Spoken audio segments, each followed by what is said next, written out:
దిల్సుఖ్ నగర్లను, అశోక్ నగర్లను, అమీర్పేట్లను, కుక్కట్పల్లిలను వివిధ చౌరస్తాలలో తల్లిదండ్రులకు ఊరుకొచ్చి ముఖం చూపించుకోలేక రూపాయి కూడబెట్టి ఉపాధి హామీ కూలీ పైసలు పెట్టి తల్లిదండ్రులు పిల్లల్ని పట్నం పంపి చదివిస్తే కొలువులు రాక పరీక్షలు పెట్టక పెట్టిన పరీక్షల ప్రశ్నాపత్రాలు జిరాక్స్ సెంటర్లలో పల్లి బఠానీలకు అమ్ముతుంటే ఆ దుఃఖంతో పిల్లలు ఆత్మహత్యలు చేసుకుంటే ఈ గాడిద కొడుకులు ఒక్క రోజైనా చచ్చిపోయిన వాళ్ళని పలకరించిందా అని నేను అడుగుతున్నా.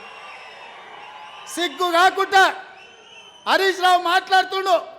నేను మొన్న కూడా ఇవాళ కూడా చెప్తున్నా, దూలం లెక్క పెరిగింది కానీ దూడకున్న బుద్ధి కూడా లేదయా. ఇక అలా బామాడుతున్నాడు. ఇక ఆయన చాలా మాట్లాడుతుండు. ఆ పేడమూతి బోడలింగానికి నేను చెప్పదలుచుకున్నా, అరే సన్నాసి, మీ ఇద్దరిని బిల్లారంగా అన్నాం. బీఆర్ఎస్ అంటేనే బిల్లారంగా సమితిరా, దొంగలరా, తోడు దొంగలరా మీరంతా. ఈ రాష్ట్రాన్ని దేశాన్ని కొల్లగొట్టిన దొంగలరా. మీ అయ్యొక్క చార్లే శోభారాజురా.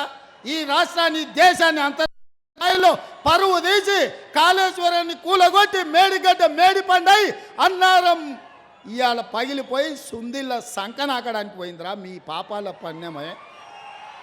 ఇట్లాంటి పాపాలు చేసి ఇలా రాజీవ్ సాగర్, ఇందిరాసాగర్ ప్రాజెక్టులు మనం కడితే సీతారామ ప్రాజెక్టు, భక్తరామదాసు ప్రాజెక్టు అని పేర్లు మార్చి 1000 కోట్లు కొల్లగొట్టి ఖమ్మం జిల్లాకి ఇవాళ తాగడానికి నీళ్లు లేని పరిస్థితులు కల్పించిన దరిద్రులారా, మీరు వచ్చి మా గురించి మాట్లాడేది.